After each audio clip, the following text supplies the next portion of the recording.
Dean, Jimmy, hello, we're back again. We have returned. We've actually recorded.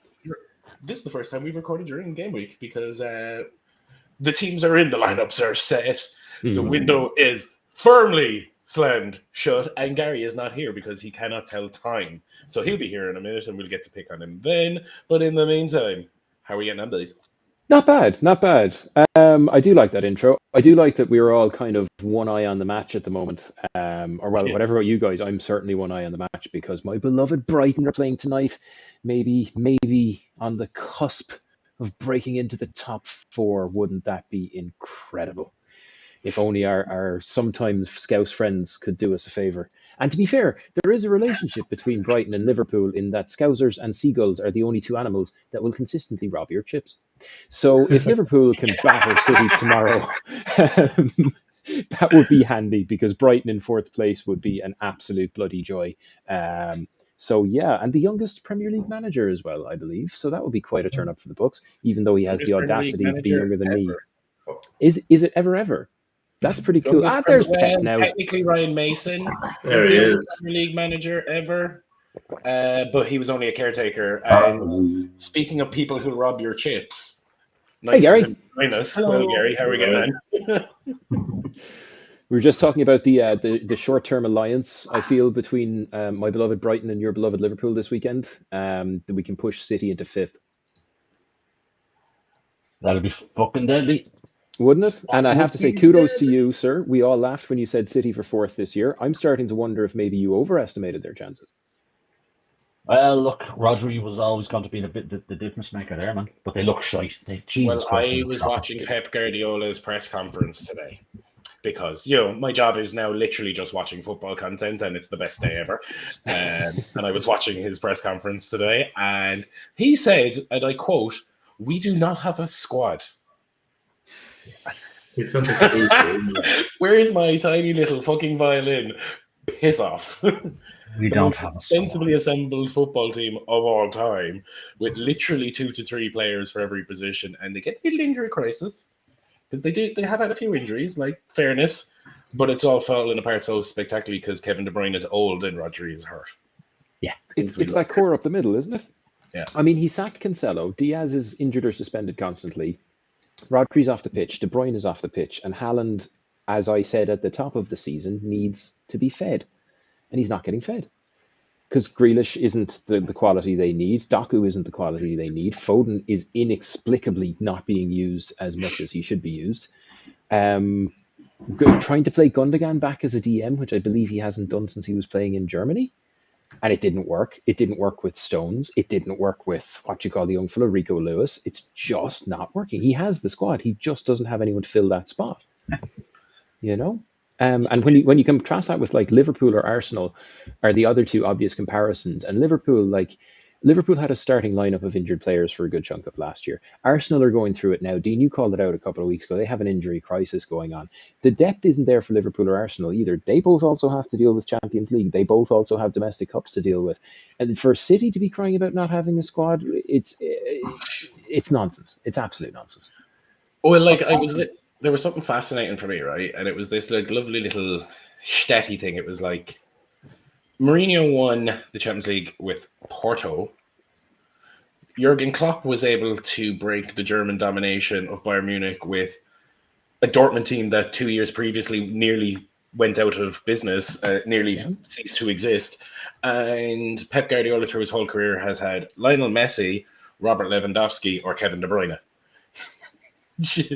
Yeah. I mean, you don't want to say he's been playing on easy mode because the man is obviously a tactical and strategic genius and he gets the best out of his players. But he's never really done it where there wasn't either a lump of money or World Cup winnable players at his disposal, Yeah.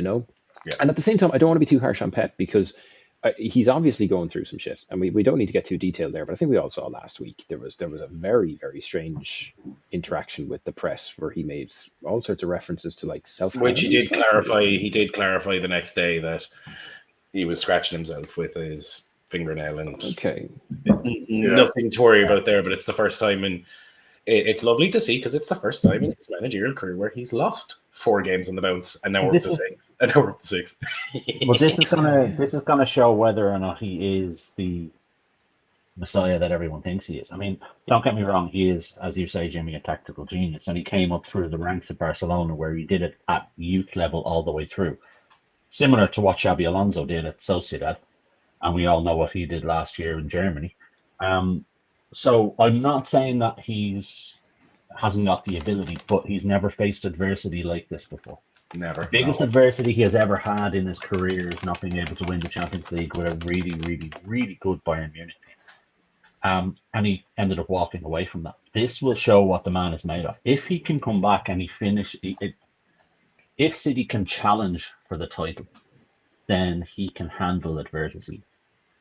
He's at least proven that. But I think if they start throwing excuses like, "Oh, I don't have a squad. Look at me," blah blah. Give me a violin and I'll play a tune for you. He's one of the biggest lose Rodri, and you've got 6 players who could fill in for him. You do. You have 6 players in that squad who could fill in that role in any of the other top 6 teams. Kovacic played at a high level for Chelsea. He was Madrid, I believe, before that. Yep. Was he not? Yeah. So he's played at a high level. Gundogan, fair enough, doesn't play as a defensive midfielder, but I'm not being funny. He is a Champions League winner, multiple league winner, so he could be utilised quite well. Rico Lewis is young, so he could run around like a headless chicken, but do the job for him if he wanted to. Yep. There is enough cover there. He needs to prove that he can live without his star players in order to be classed as, not even to be classed as elite, but to lose that monkey off his back that he hasn't been able to do it without the infinite checkbook of Barcelona, Bayern Munich, or Man City. I reckon if they lose this weekend, it's game over for them. That their season is in the bin. If they I said it a few weeks ago. I don't think they'll challenge for the league. I think they'll finish 4th. I can't remember who I said would finish first, second, third. I think it was Liverpool, Arsenal, Chelsea, if I remember correctly. It was. Yep. I'm going to stick with that, unfortunately, Jimmy, for Brighton. That's okay. No, look, Brighton can live with 5th, although I am, as I was saying just before we came on air, I'm very worried about Lewis Dunk is on the bench because we are that confident against Southampton. There is a bang of disaster off this. But other than is my man Matt O'Reilly playing by any chance? Funnily enough, he's starting. Yeah, with Yari and Matoma in the middle, and Rutter, Pedro, and Wellick with Enciso on the bench, which is very almost schizophrenic to go for that kind of firepower out front and then not have the big man at the back. But look, I'm sure it'll be fine.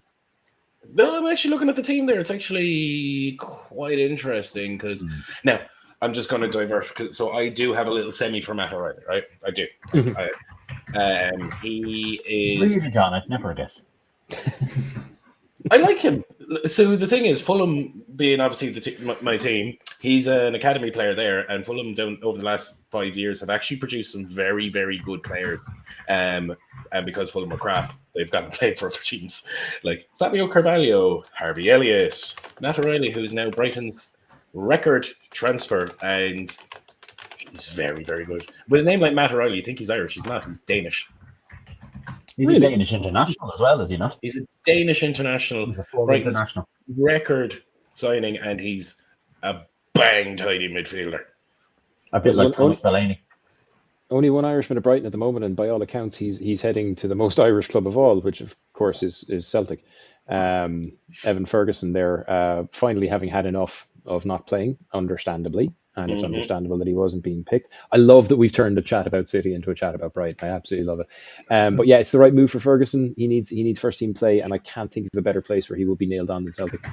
I'd love to see him there. That's a good move. Fulham and Leicester have both been touted with him in the last 48 hours. Leicester, who we'll get onto in a minute because there's been breaking news in the last literally 2 minutes of who their next manager is. And it's almost as if someone wrote a blog and they kind of highlighted that he's the likely solution. It's almost like I actually got that one right by accident. Good man. Well called. But Van Nistelrooy. And who did he coach before when he came to United? Was it PSV Eindhoven. PSV Eindhoven, yeah. And I mean, like, what was his performance with them like? They did all right. They punched above their weight. They did all right. They did their bits. He's actually the one who walked away and was like, "I want more experience." Yeah. To be fair, it's kind of hard to judge a manager in Holland because if you're not managing PSV or if you're not managing Ajax, PSV, Ajax, Feyenoord, Feyenoord, who I should remember because they came back from 3 goals against City. Yeah, they did. If you're not managing one of those, that's how things go wonderfully full circle. You mentioned Feyenoord and we get back to City, so 3-3. Comes full circle. I'd actually love to see Ferguson go to Leicester, play under Van Nistelrooy. I am a Liverpool fan, as we all know, but to be fair, Van Nistelrooy is probably the greatest finisher I have ever seen play in the Premier League, and I include Erling Haaland in that statement. He was Dennis Bergkamp. He was Jimmy, fucking fact. No, you can't. Hang on. Me and John are agreeing on something here. I'll defer to that. Yeah. I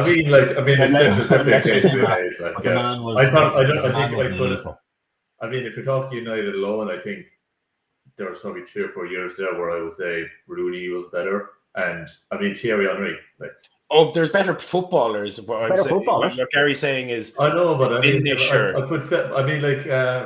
Isn't he almost infamous for only scoring 1 goal outside the box for United? Technically, he scored 151 goals for Man United over 4 seasons. Went off then to Real Madrid and won everything, and his shot to goal ratio is off the charts. And of those 151 goals he scored at Man United, 1 was outside the box. However, if you actually look at the footage, his planted foot was on the line of the box, so technically he was outside the box. But officially, age of VAR, would that be in the box? Yeah. That's it. In the era of VAR, completely left foot, 2 left feet outside of the 18-yard area. Couldn't fucking hit a barn door outside the 18-yard area. Put him in the box with a ball at him, and as Jimmy would say, he puts to be on the point kind of space repeatedly and be able to score that many goals from. I'm not trying to say that it's easy to score from goals outside the box. Most of the time you're going to be surrounded by defenders, So still unbelievable to get 150 goals even if you were all outside the box. But for Ferguson to join, it could be a debate from him. Yeah. I think that's a huge one. I personally would love to see Ferguson go to Fulham because I think he's better than Jimenez, he's better than Muniz. The boys out wide will feed him. I think it's a lovely fit in terms of the chances that would be created for him at Fulham versus playing for Leicester where he'll be feeding off scraps. I don't know. I think I don't know if Fulham's.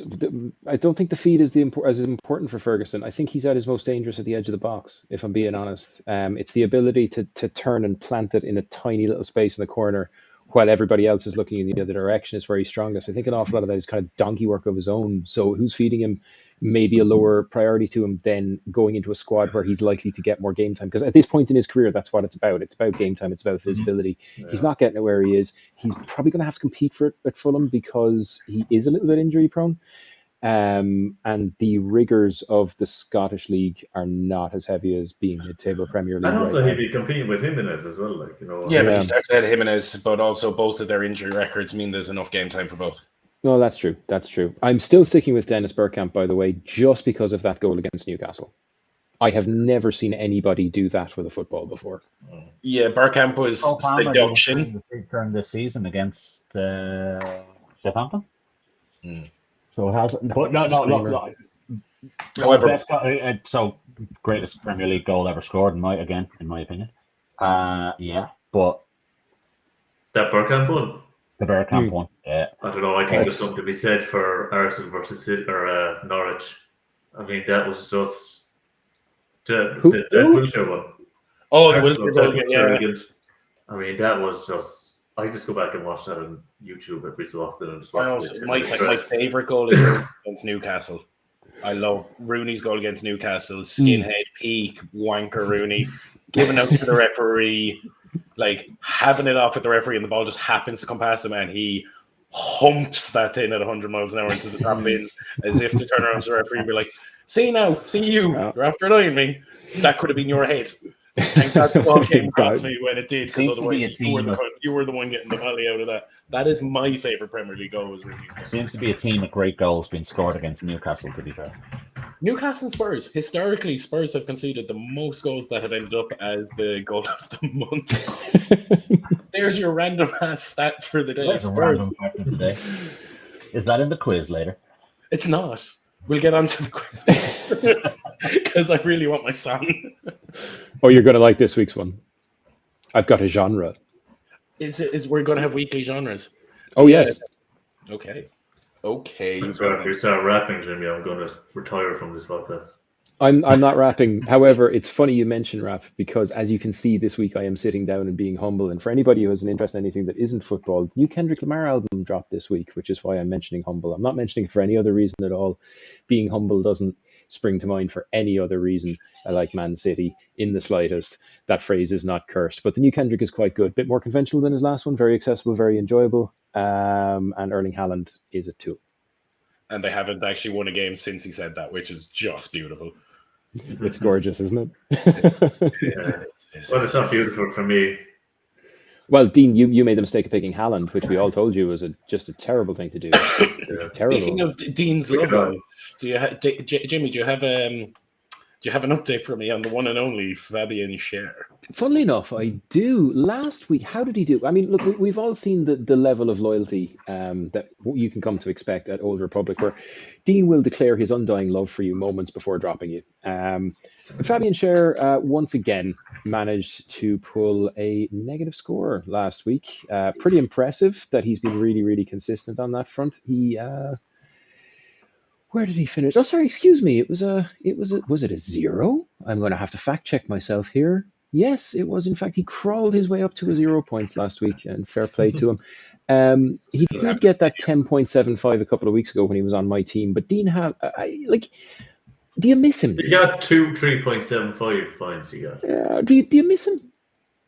Do you want him back? No, I don't. Are you sure? Because your defense is looking. I might pick him up. Was my defense? No, do you know what? Yeah, Kim is going to pick him. Injury prone. Kim is going to pick him up because she's awake again. She's trying to fix her team. She is. Fair play to her. She's finally dropped her second choice Arsenal goalie, who is destined to play League Cup games this year and nothing else. Yep. And she picked up. And she's dropped him for the Leicester goalie that I ditched in what I'm going to say. I dropped him because I picked up the Spurs' first choice goalie for the next 8 weeks. Because good old Vicario is gone. Bizarre stat, actually, one that I spotted. Spurs have, by a great, great distance, the best goal difference in the league this year. And it's not just because of because they're scoring many goals. Excessive firepower out front. They're actually quite good at the back. So they've 3 more than Liverpool, but they're plus 14. And the only ones close to that are Liverpool on plus 16. And Liverpool, obviously, and it's probably time we cracked open the can and admit this. The curve just outstanding. It hurts me to say that, but they really are brilliant at the moment. Statistically speaking, performance speaking, I saw a young Gary, man. I'm going to actually hurt your feelings on a Liverpool stat. Oh, good. Gary, I'm going to hurt your feelings on a Liverpool stat. So, go on. In Arne Slot's first 12 games as manager, he's picked up 31 points. Now, Ole Gunnar Solskjaer in his first 12 games as Man United manager picked up 32 points. Ooh. God. Wow. That's... Honestly, I would take him back. He got a second in the freaking Premier League with a team that had no right to be there. And got a second in the other thing as well, Europa League. Yeah. No, the reason why I wanted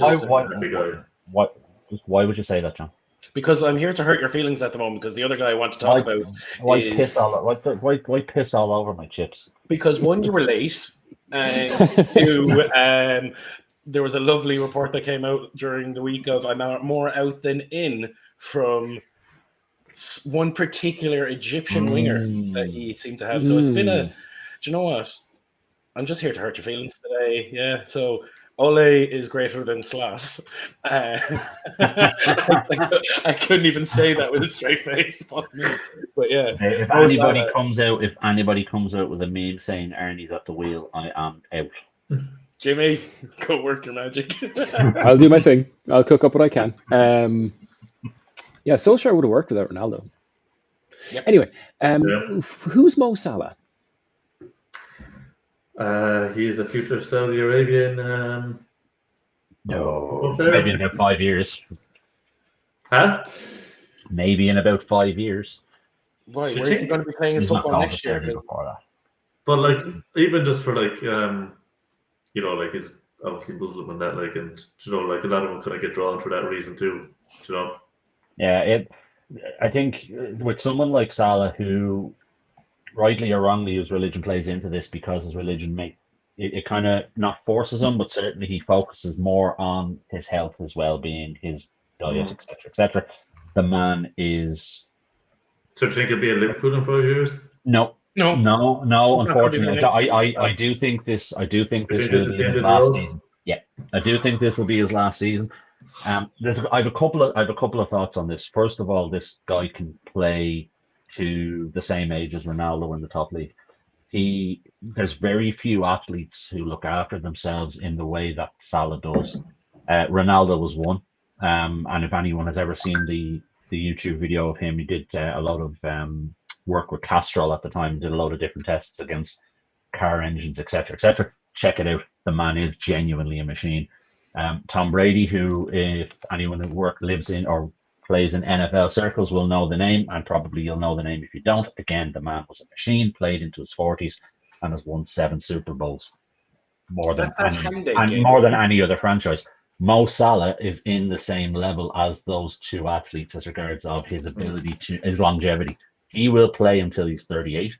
He will have the ability to play until he's 38. He may slow down, but he will play to that for the next 5 or 6 years at a high level. Will it be at Liverpool?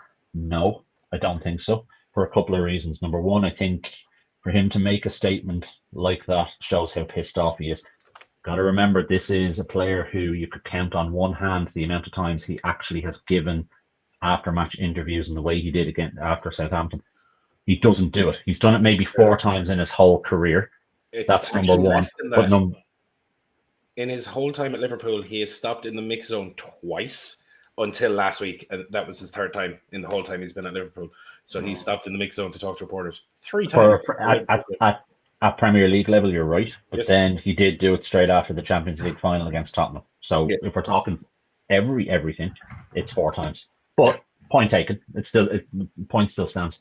Yep. So for him to actually come out and say something like that, he's obviously got something on his mind. He wants to get it off his chest. That's absolutely fine. Yeah. Liverpool's wage structure will not allow them to give him more money than what he's on, given his age. He's on. I was going to say, 300. I have it in front of me here. Yeah, 350 per week plus bonuses. Yeah. Oh, sorry. Yeah. So bonuses on top of that. He wants close to $500,000 a week. Is he worth it? Yes, he is worth every single penny of it. Will Liverpool pay it? No, because it breaks the wage structure that they have in place, and it doesn't play into the Moneyball system that the American owners have. What they should have done was tie him into a long. As well. I was reading he's demanding being probably a strong word, but he's looking for a 3-year contract, whereas what they want to do is give him like a 2+1 option. I think a 2+1 option, if he was to get paid the money he wants on a weekly basis, a 2+1 option would be acceptable for him. I think what happens. I think the wages is the wages is the sticking block. Liverpool will not pay him $500,000 a week because that completely throws their wage structure in the bin. Who will pay him $500,000 a week? Our lovely Qatari friends from Paris. That's who I think. Yeah, that's where I think he will end up at the start. Yeah. PSG. Yes, I could say that. Yeah. PSG or possibly Bayern Munich. I think that Liverpool squad is about to get dismantled this summer. Well, the 3 boys are all coming to the end of contract, aren't they? Van Dijk and Trent as well? And Real Madrid have made a statement today saying they've told Liverpool of their intent to sign Trent. I think Trent is nailed on for Real Madrid. Yep. Trent is nailed on for Van Dijk. I can see in a Barcelona jersey because of the Dutch connection there. That's a tougher one. That's a tougher one to judge because of all of the player registration problems that Barcelona have and have had. Free transfer It's wages are what comes into play though. Yeah. So it's the amount that you'd have to pay. Now that doesn't mean they won't find a way around it because they have before. Mm-hmm. Whoever is working in the finance department of Barcelona deserves a pay rise. Anyway, or prison sentence, depending on when they get caught. But the Trent situation was made even more interesting by Liverpool playing Madrid during the week. It gave obviously the Madrid representatives the chance to meet with Trent and his representatives face to face. I think that is a done deal as well, unfortunately. The only thing that might scupper it is that Madrid team is in a bit of decline. A bit. Overrated prima donna in world football in Kylian Mbappe, who is, if you don't mind saying, I've had this rant for a good 2 years. I'm actually going to go on a quick rant if you don't mind. He is an overrated fuckface. He went the whole time he was in Paris. Every 6 months, there's a story about him demanding more money or trying to sue the club because he wanted more money. Then he wanted a say in the management and the board, and then they bent over and gave him that, and he still wasn't fucking happy. And then he became the poster boy of French football. He still wasn't fucking happy. Then he demanded all the money. He went to Real Madrid, and do you know what he's done since he's gone there? Fuck all, because he's an overrated piece of shit. Don't hold back, John. Tell us how you really feel. I really don't. I don't like him. I don't like his personality. I don't like the way he conducts himself. Like, he's actually scored 1 goal, I think, at Madrid since he went there. And he's earning all of the money, has all of the image rights. The team is all being built to support him, even though they already had the best squad in football last year. They've completely restructured that to get the most out of Kylian. And you may as well have put Jimenez up front, because actually Jimenez would have scored by now. And in the whole time he was at Paris, guess how many times he won the Golden Boot despite playing for a team that was so far away from everybody? Twice in 6 years. Go on. Twice in 6 years. Despite playing for a team that was rinsing everybody, and he still couldn't even go top goal scorer in the French league. Like, I'm not having him. I get it. I'm going to get so much hate over that. He shows up for France. He shows up in international football, but then again, so did Robbie Keane. But is this not a pattern with like these superstar French players that they show up for France? Pogba, Martial, these boys all showed up for France. Never showed up for France. Martial's never shown up for France. Pogba did it on occasion. Mbappe has not shown up for France as much as he has shown up. If anyone goes back to the World Cup or the Euros about 4 years ago, where France were abysmal, and I mean abysmal. Yep. He did nothing. He did absolutely nothing. He might do it during the qualifiers, but then to be fair, who were France playing during the qualifiers? Me. San Marino. I'd probably get a run out for San Marino now. 10 minutes. Like, I'm not being funny, but Nathan Collins kept Mbappe in his pocket. I don't know. Did Uncle Bradley do the same thing during the week? So, yeah. Connor Bradley made shit of him during the week as well. Connor Bradley was made look like prime Philip Lam back there. Not that he played back, like Connor Bradley did his job, did very well, but he was made look like prime Philip Lam, because the fella, he never, like, Mbappe didn't once stand him up and go, do you know what, let me drop the shoulder and run at you and see if you can chase me. He made it easy. He hasn't got the stomach for a fight like that. I'm in agreement with you, John. I wouldn't have him. I'd have at least. Oh no, I wouldn't. He's too toxic to have not even in the dressing room, but as part of your entire club structure. Like, well, he hasn't been in the French. He hasn't been in the French team for the last 2 call-ups, and now they're saying, they're letting him have time to settle in Spain, and it's only been Nations League, and he's played a lot of football recently. But the other thing is that he's a toxic little bitch. Well, he is a toxic little bitch. He whined and moaned and threw his toys out of the pram until he got the French captaincy, which should have gone to Antoine Griezmann. Yep. Mm-hmm. And guess who still is France's record goal scorer of all time? Olivier Giroud. Olivier Giroud. Really? Big ride himself.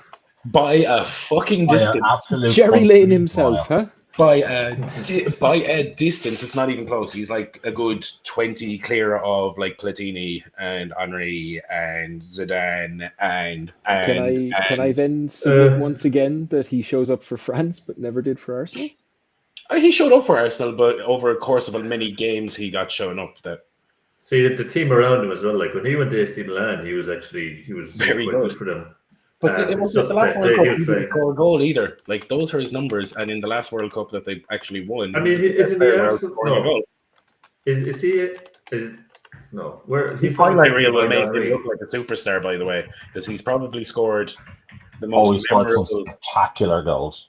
He just scores bangers, like the scorpion kick goal, the backwards header. Yeah. But Paul Pogba, like, Was he not just an overseas aid program from England to Italy? Do we talk about Paul Pogba actually for a moment? Because I have we've popped the can now on French players. So you obviously have heard the thing that he is no longer a Juventus player since he got the ban lifted, that they came to a mutual termination agreement for his contract. Please tell me United have signed him back on. Please. He's actually entitled. So the way Man United operate is he's actually, because he came through the academy there, he's entitled to go back at any time to use the facilities and train. I love it. That is something that United actually do. That any player who's come through is entitled to come back to train. They have kindly, politely asked him not to. Oh, please let him just rock up someday. Yeah. Please tell him. Please let him just tell him. Give him the two fingers and rock up in his overstated pink Range Rover, whatever the fuck. Let's just do a Stephen Ireland on it and turn up. The reason why they said they didn't want him was because there's a rumor of a 6-month contract from the blue half of the city. For Pogba? No. The team desperate in need of a midfielder, and the man that has a point to prove for the next few months that he can do it. Brilliant. Go for it. Can't wait. Go for it. Never gonna happen. He nearly signed from a few years ago, other than the fact he was worried what United fans would think, and now they really hate him, so they're like, fuck him, off you go. Uh-huh. Sign for City and still be able to turn up at Carrington to use the facilities. Why not? Yeah, it's sickening. In his Man City, that's how Johnny Evans ended up there. He was obviously out of contract. His mate is Darren Fletcher, who went, sure, come up and train.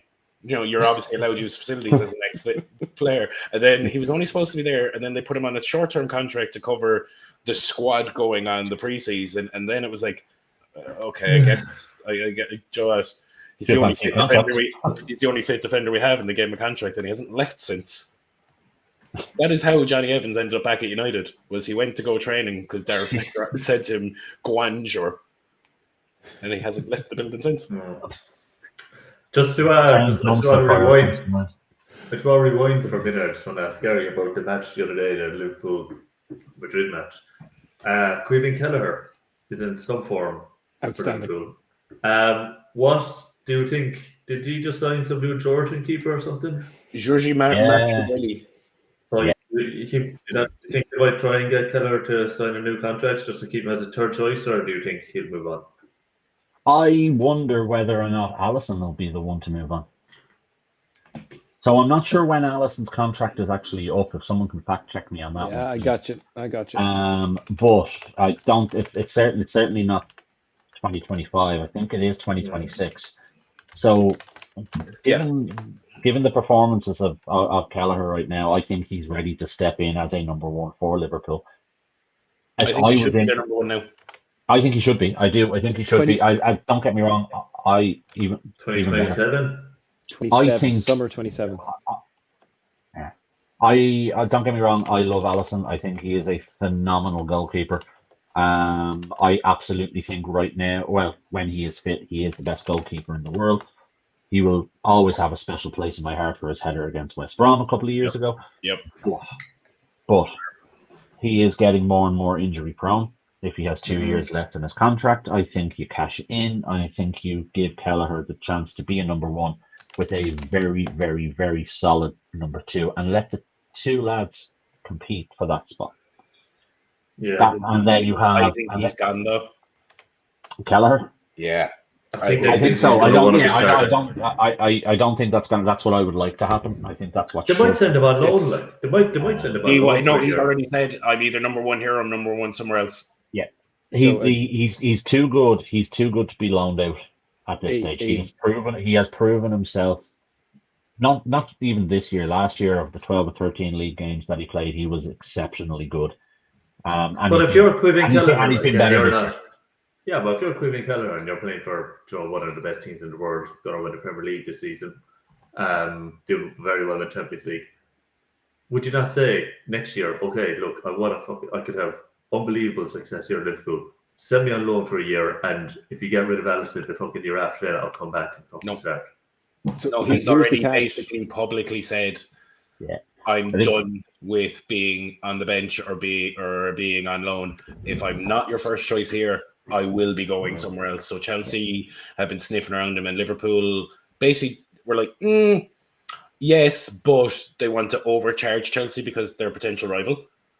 To try either scupper it or to get the most out of it. They'd prefer if like an Emi Martinez was to fuck off to Juve or something, he could step in there because they're not going to be a direct problem. That's basically the issue. Like, guys, there's something that Gary touched on earlier that may be incredibly relevant to the Becker versus Kelleher debate. Alison Becker's on 150 grand a week. You mentioned Moneyball. Kelleher is the lowest paid in the Liverpool squad. He's on 10k a week. And he's about, 10 years younger? Yeah. About that, yeah. And their contracts run to a similar length. Kelleher's is up in 26 and Allison's up in 27. I have to say, I think Allison is probably a good asset to sell. His value is never going to get any higher. He's never going to get any younger. He could probably go off to... He's only 150k. But the fear there at Liverpool will be that spine of him, Van Dijk, Trent, and Salah all potentially going in the one summer. That's your... It could really be a disaster. Dismantling in the summer. Van Dijk is the biggest loss there because I don't see how you replace a centre half of that quality from anywhere in the world. There's four potential players in that Liverpool squad and from the academy who could step in there. So Kelleher could replace Alisson. Connor Bradley, as we've already mentioned here already, is more than capable right back. Jarell Kwanzaa has shown glimpses of being able to play to the same level. Hang on. Let me finish. He has shown glimpses. I'm not saying he's to the level of Van Dijk, not at all. But he is a capable replacement in there for a couple of years until he gets up to that level. He has played beside Van Dijk on a regular basis. Kanata is still there, and when he is fit, he is a rock solid centre half as well, and he's only 26 or 27. And then for Salah, you could go out and buy a replacement, or if you wanted to look internally within Liverpool, Ben Doak is a player who could potentially fill in that spot again, not to the same level as Salah, but if you're looking at the Moneyball process within a team and you need to reset, they are four players who could potentially step in and do a job until you get to a point where you start bringing back in. But I'll give you three of those, right? With one modification. I'll give you Kwanzaa at a stretch for Van Dijk short term. I'll give you Kelleher for Alisson. I'll even give you Bradley for Trent. But I think you've got the wrong man filling Salah's boots. I think that's Harvey Elliott's role to take. I disagree with you. I don't think Elliott is a forward. I think he's a midfield. He's that midfield workhorse type player who can. I think him and Alexis McAllister are of a similar ilk. Don't get me wrong, love Harvey Elliott, think he's amazing, but I don't think he's that sort of player who can get you 20, 25 goals a season playing there. So, okay, well let's do something unbelievable and play fantasy football here, Gary. Let's do something just insane, like wild stuff, but let's pretend you could make up the team. Who would you go shopping for to replace Mo Salah, if it comes to it in 3 months, because it might? Would you pay for Ozyman? I don't know who I'd actually take in. I don't know. Leroy Sané, number one for me. Who? What? Sané. Sané. Saka. No, Sané, Bayern Munich. I heard you. I'm saying Saka. Yeah, well, they're not going to extract him. That's yeah. Like, I mean, if we're talking no money, no object, and you could just pick any player you want, then Bukayo Saka is obviously the front runner for that, or possibly even someone like Cole Palmer, because he would play in that position either. Realistically, you're not getting either of those players. I honestly, because I'm still hopeful that he sticks, I haven't looked at potential alternatives. I would imagine that like there's been rumors about the young 21-year-old playing for Lille. I can't think of his name. Johan David, possibly, or Adeyemi, who plays for Dortmund, would probably be would be an alternative option there either. But outside of that, I don't know. Agbene. I've seen Stranger Things. Evan Ferguson. Look, Salah is irreplaceable. There's no two ways about it. You had Is my there attention is there a player there who until can I step didn't. into that role? Yes, there is. I have questions before we do the quiz. I have one question that I want to I can tell you. You want to ask us a question before you ask us questions? Yes, I'm going to ask a question before I ask questions. I want to look at a couple of games this weekend, and I want to get your quick fire predictions. So, Brighton, Southampton, who are we backing? Brighton. Well, obviously, for that. Brighton, Southampton. Southampton. Actually, no, I'm calling the draw. Actually, I'm back in the draw. That's your draw call? Yep. Right. Saturday's fixtures. Brentford, Leicester. The early kickoff. There is no early kickoff. They're all at 3 o'clock. Brentford at home. Can't see Gone past that that. draw. Brentford home. Good New form. manager bounced down at Leicester. I'm going for Leicester. Salty. Home. Yeah. Palace, Newcastle. Draw. Draw. Newcastle for me. Scoring draw. Nottingham Forest, Ipswich Town. None of ours. Forest all day long. Ipswich. Ipswich. I'm going with Gary and Ipswich on that one. Yeah, they looked. To be fair, they looked very good against Man City. They've Or looked very not good. City United. Sorry. They've looked very good the last few weeks. They're just it's that little. Lane's a lot to score a hat trick for me this weekend. And I think Nottingham Forest's run is starting to slow down. You got to remember as well, though, Forest are a top half team, whereas United, Wolves, Bournemouth. I'm ignoring that comment. Bournemouth. Wolves by 2, I'd say. I'll take Bournemouth. Trying to go right for I'm going to lean on Wolves after they dismantled my Fulham team last week, and it really hurt my feelings. West Ham, Arsenal. Arsenal. In my shock of the week. Never going to call that. No. I'm not calling that derby. No. You say in my shock of the week, West Ham. Fair play. It's at West Ham. Arsenal look ropey. West Ham are coming off a good win against. I don't know. Arsenal just beat Sporting Lisbon 6-1. They won 2-0 last week, didn't they? Yeah, in the league, yeah. No, show some respect now, Sporting Lisbon. I know they're Portuguese, but It's not that. It's that it's a London like- derby. And predicting London derbies is a fool's game. Statistically speaking, it's nonsense. Don't touch it. Don't go near it. Keep it out of your betting. Well, I'm still going with Arsenal. Who's next? Tell you now. I'm after refreezing my thing. You've got what day are we at? Shit. Chelsea Villa. Chelsea. Are we going to talk about the obvious one? I think We're getting there. I will leave that. We'll get there. Good. Chelsea Villa. I have to say, Chelsea Villa haven't been great lately. Yeah. They're on a bit of a downward streak. Anything else on this next. weekend, John? Man United, Everton is next. United and Everton. Everton. Yeah, No, that's an easy United win on that one. That's the I United win. think. First Easy game at United home for Amarin. I think that's Sean Dyche is getting sacked after that game. Unless No, he's not. Fulham No, Spurs. No, Spurs. he's not. Spurs all day long. Spurs don't have defenders. That's the only thing. Fulham don't have a team, John. You need to come to terms with this. 3 points off the top four, Yeah. back in your box. 1 point behind your beloved Brighton. 10 goals fewer 1 than point Spurs behind this your year. beloved Brighton. Oh, suck 'em. Fuck you. Liverpool City. That's the easy tap in for me Okay. for the weekend. Liverpool, yeah. Lads, psychology, right? Is there any possible moment in which the City team can make a comeback that actually convinces anyone more than this week? That's Is why there I'm saying any City. time? Yeah, I think City to just edge it and maybe start to rebuild. I hate saying that because you know how I feel about them. But I'd love to see Liverpool win for a change. But I really think this is where City start to re-enter the league, or it's all over for them. Or it's all over. Yeah, I just think they turn it on this weekend. No, I think this weekend is a draw. But what I will say is if I actually Liverpool- think draw. Yeah. I'm saying about What I draw. will say though is if Liverpool do manage to win this year, I would be putting my money on them for the league. Fair. Yeah, no, I would do that as well. If Liverpool win, I'm going putting 20 quid on them to win the league. Well, you won't get much return because Well, if you put they it win up. this weekend, they'll be getting they'll be That's favourites. fine. That's fine. So I've done my quick fire of who's going to win. Guess what time it is?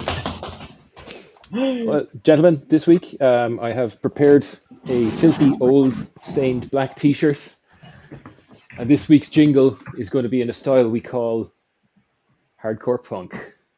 Oh no. John, do the quiz, do the quiz, John, do the quiz, do the quiz, do the quiz.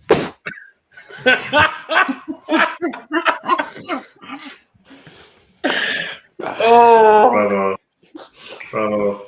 Bravo. I don't need to do the quiz. I'm happy. It's a bit more exertion than I had planned. Jimmy wins. Oh, that's my exercise for the month as a middle-aged man. That's me done. That was thoroughly enjoyable. Right. So just to go through the now standard quiz rules, there will be 10 questions and 10 questions only. In the case where there's a draw, there is actually 11 questions. So my first answer was a lie. Everybody gets one turn at answering the question. Fastest finger first. If you all fuck it when you inevitably all fuck it, there is one round to back in when I say so. Who is it? Where are we at with the quizzes so far this year? I think Gary is just kind of edging it. Is it 3-2-2? 3-2-2. I have 2.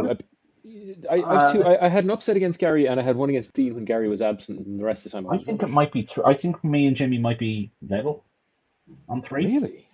No, Jimmy has won 3. No, I think I've only 2. 3-2-2, I believe it is. John, you should be writing this down. You should absolutely be tracking this, John.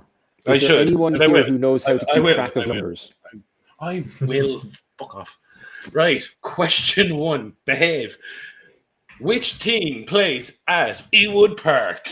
Blackburn Rovers. Gary, 1-0. Now, question 2. We're going straight in for the kill with our career path question. Oh, for fuck's sake. I love the career path questions. None of us are good at these. I have played for Blackburn, Southport on loan, Brentford, and then Arsenal. Tim Flowers. David Raya it is. Gary 2. Ooh. Wow. Nice. Jimmy, sit down and be humble there, will you? Tim Flowers. I'm still exhausted from the jingle. Which team has made the most tackles in the Premier League this season so far? Brentford. Nottingham Forest. Nottingham Forest, Jimmy, what did you say? Brentford. No. Newcastle. No. You're all back in. We go again. Fulham. No. You're out, Jimmy. Tricky one. You can look pretty and think all you want. You're out. Gary and Brighton. No. United? It is United. Gary with 3. Lads, 3 questions in, and Gary's already on 3. So we need one of y'all to start hitting some points here. Right. Question 4. Which team is currently topping the WSL table with 8 wins and 8 games? Chelsea. Man United. Chelsea it is again. Gary. Unstoppable. One more question and he's officially won the quiz. Dean, wake up. Jimmy, attend. Come on. Which player had the highest points total in Statter during game week 12? Cunha. Yep. 4-1-0. Don't call it a comeback. Did we not ask that question last week? No, week. I actually. Yeah, that would have been for the week before. What happens is Sure, we've another had week that goes question on. before. Another week Well, goes yeah, on. but that would have been the week before. Then the highest score. Yeah, first that was week. Cunha. Was it Cunha again? week. So what happens? No, I think the year Gary, is before that was all Atlanta. matches- to get us. I'm being Gary, what fucking happens is cheated there's 4 again. matches They have every to get week. us. And whoever scores the most points total each week, it does change. Except the last 2 Really? weeks. That's how it works. I know. It seems as we were talking about Kelleher earlier on, who loves the penalty save. What goalkeeper has the highest amount of penalty saved in the Premier League era? Pepe Reina. No. Peter Schmeichel. No.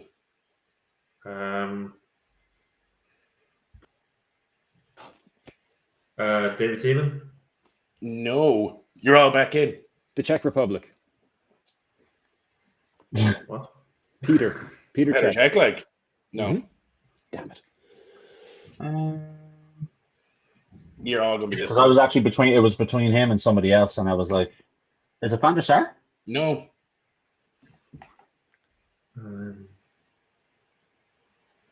God damn. God damn. Like, when you hear this, you're going to be like, obviously.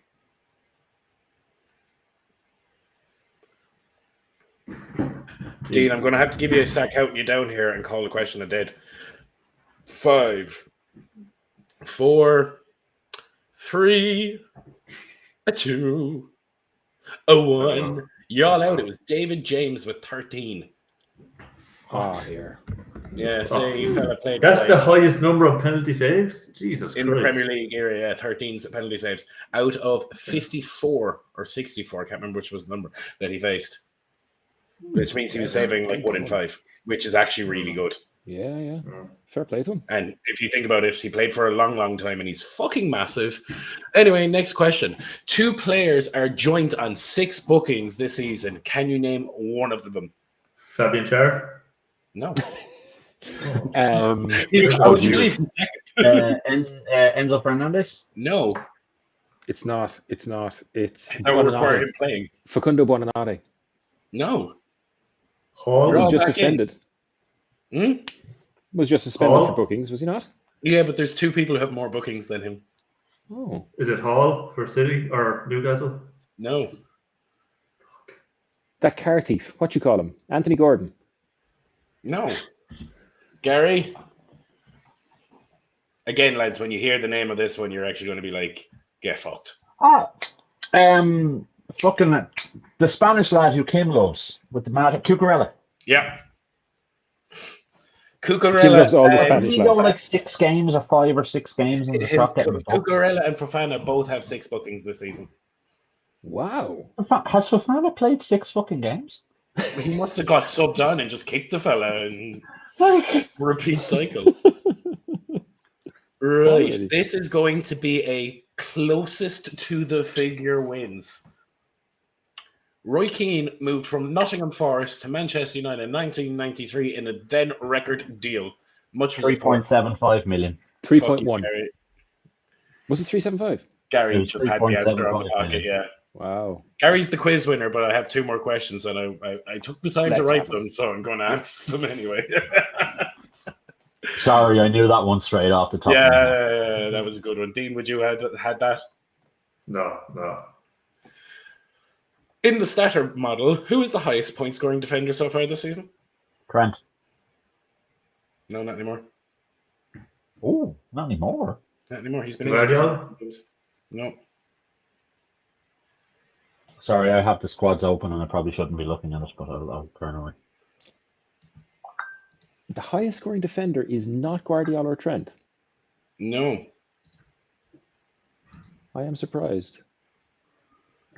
I had given up on I have to defenders. fact check that one on Guardiola, actually, to be fair. I can tell you it's not. I'm literally looking at it here. It's not Van Dijk, is it? He's second. Guardiola is Ada? 3rd. Nathan Collins is 4th. What? Anthony Robinson is 5th. Trent is 6th. So one person stands out alone at number 1. Well, you've told everyone what like 2 to 6 is, so it kind of narrows it down. Well, like the quiz is over, Gary. You've already won it. I'm just reading out the questions because I took the time. Dallo? Touche. No, it's not Tallow. Well, fucking... Well, now he's got the Oh most my clean God. sheets in the fucking Is it league. Pedro so- Porro? It's Pedro Porro. Yes, it's Pedro Porro. Porro. Fucking Porro. Yeah. Yeah. He's such Yes. a good asset, man. Himself and Romero, when Romero's not suspended. Those 2 boys, like, He does quite a bit. savage. He does. He's absolutely everywhere for them. That whole right side of the pitch is just his, you know? Yeah. Wow. Surprised he caught up with Trent, though, because Trent's been on form. He's been injured for the last fucking month, as I know, because he's been propping up my team for the last few weeks. That's because you draft badly. I'll be fine, don't you worry. Anyway, final question of the evening. If you want to swap. I don't. Not with you. You're never getting him. And that is now like a new league rule where Gary is not allowed Trent. Estepinen is sitting right there. That's fine.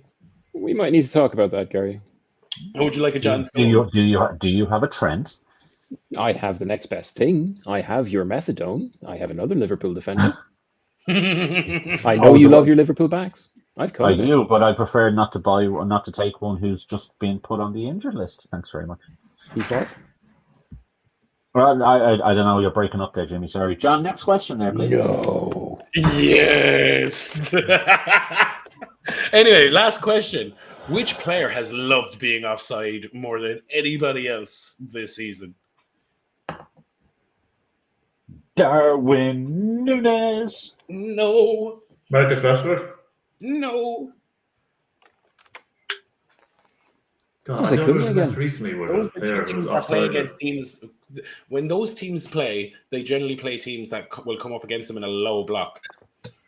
So those kind of teams normally don't have the chance to get real high offsides. There's your little hint. Yeah, but Who loves Darwin long ball Núñez is just a football? donkey who loves to go offsides. That was my logic. Oh, well, this is also true, but in terms of volume, Brendan Johnson. no. He's up there, though, but no. Chris Wood. He was second. Number one, standing far out on his own, was Mr. Dominic Calvert. Go fuck yourself, Lou. Absolute donkey this year. Completely useless this 17 year. times he's been offside so far. I think second. I'm surprised Everton have managed to play the ball forward 17 times.